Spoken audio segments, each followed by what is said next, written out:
ازيكم عاملين ايه؟ ويا رب تكونوا بخير.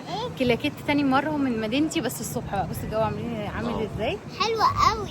وهانيا امبارح اشترت سكيتنج. ايوه باتيناج قعدت تلعب بيه، وبصوا خيلانه بيه. اول مره تركبه فمطلعه عينينا بصراحه. احنا داخلين بقى دلوقتي ناكل عند محل حلو قوي ليه فرع في مدينه نصر وفرع في مدينتي، اسمه بابلو عند عبده، بتاع شاورما وبتاع فطير وبتاع بيتزا، بس هو متخصص في الشاورما تحفه.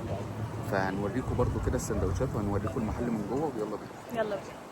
وهنا بقى انا دخلت المكان من جوه، انا عايزكم تشوفوا شكل المكان. انا بنقل لكم هنا تجربتي الشخصيه، يعني انا مش بعمل اعلان ولا بعمل اي حاجه. انتوا طبعا شايفين هانيا عماله تهزر ازاي. الديزاين بتاع مدينتي احلى بكتير قوي من بتاع مدينه نصر. تحس ان هو شكله شيك كده وراقي وفي قعدات كويسه، انما بتاع مصر الجديده انا ما حبيتهوش. هنا بقى جنب بابلو عند عبده في مكان كده بتدفع له تيكت لوحده. شايفين شكل الباب، شكل الكوريدور من جوه. ده مكان العاب زي، بس ده معظمه العاب كبار يعني زي ما انتوا شايفين كده. في بلياردو، في قعدات برضو هناك كده. كنت تركزوا معايا في التفاصيل دي. انا بصراحة ما اشتركتش فيه، انا كنت داخل الحمام يعني. فحبيت ان انا اوريلكوا المكان برضو. حتى لو حد جاي معاه ناس كبار او الكلام ده ممكن يدخل، بس يبقى عارف ان هو هيقطع تيكت. بيدوله كارت كده بيتشحن، زي نظام العاب تخلص يعني تلعب اللعبة بالقيمة بتاعتها بالشحن يعني والكلام ده. حبيت اكمل معاكم من هنا، وزي ما انتم شايفين معايا الفيديو جيمز عامله ازاي. بصوا بصراحه احلى حاجه في المكان ده ان هو البولينج والبلياردو. الفرايتيز فيها كتير جدا، وكمان ميزه ان انا كمان بالصدفه كنت انا ومحمد احنا قاعدين لقينا في شباب عاملين عيد ميلاد لبعض. كان حلو قوي بصراحه العيد ميلاد وفكره جديده. زي ما انتم شايفين الجيمز كتيره جدا، وزي ما محمد قال لكم هي بتبقى زي كارت كده انتوا بتشحنوه قبل ما بتدخلوا. الكارت ده بتحطوه في كل لعبه، بيبقى مثلا بيخصم منها قيمه. وليكن مثلا افريج اللعبه مثلا ب 35 40 45 على حسب طبعا القيمه اللي انتوا شاحنين بيها.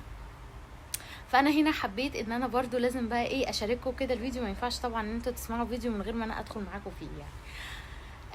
بس زي ما انا قلت لكم هو الفرع بتاع مدينتي حلو جدا ولذيذ جدا.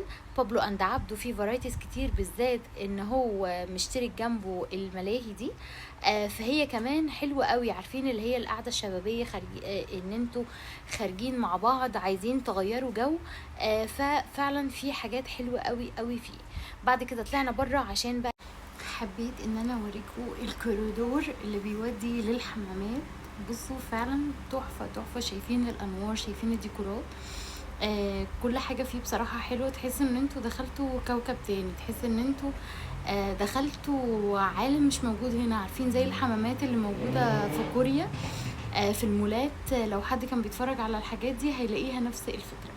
بعد كده رجعنا تاني، وزي ما انا قلت لكم بصراحه احلى حاجه وارشحها لكم ان انتوا تجربوها. بصراحه الفطير هنا كان تحفه، وكمان الشاورما انصحكم جدا بالشاورما اللحمه.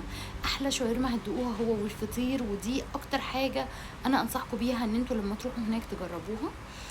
زي ما انا قلت لكم القعده لذيذه وكل حاجه حلوه، الانوار حلوه، القعده بصفه عامه جميله جدا. فدي من ضمن الحاجات اللي انا ارشحها لكم. وبعد كده كانت في حفله موجوده بره اللي زي ما انتم شايفين شو عرايس. كانوا جايبين فيه شلبي سولوفان بتاع شركه المرعبين المحدوده وماريو. ما اقولكمش العيال فعلا حرفيا بهدلوهم، وهانيا طبعا لما شافتهم انبهرت بيهم، لان بصراحه اول مره تشوف الحاجات دي حقيقي كده ده لعب قدامها. وبصوا هانيا عماله تمسك ماريو وتحضنه، ويعني انا كنت خايفه عليها ان هم يعني يخبطوها او يوقعوها، فاهمين قصدي؟ بس هخليكم بقى تكملوا الفيديو الحلو ده. ويا رب كنت اقسم بالله لان هو ميل على هانيا زي ما انا قلت لكم. كنت خايفه ان هو يقع عليها، وهانيا كانت فرحانه قوي قوي باليوم ده. بصوا ماريو شلبي حبيبي. بصوا زي ما انتم شايفين هي عارفاهم وعارفه الشخصيات دي وبتقلدهم. فيا رب تكون كل حاجه بتعجبكم احنا بنعملها في القناه. انا مش عارفه كنت هم مش عارفه انا كنت بحبهم. خايفه كنت يقع هيروحوا مش هيقعوا عليكي. فاهم حاجه بس ما عايزة- تنسوش ايه يا هانيا؟ لايك وشير سبسكرايب دوسوا على الجرس. ويا رب تكون كل حاجتنا بتعجبكم، وان شاء الله باذن الله نبقى بنشوفكم وانا في عندي فيديو جديد. مدرسة النهاردة. وما تنسوش ان انتوا تدعموني في القناه، ولو حابين اروح مكان معين انا وهانيا ومحمد والنونو قولولي فيه، وان شاء الله نبقى نشوفكم تاني. ويلا باي باي. باي.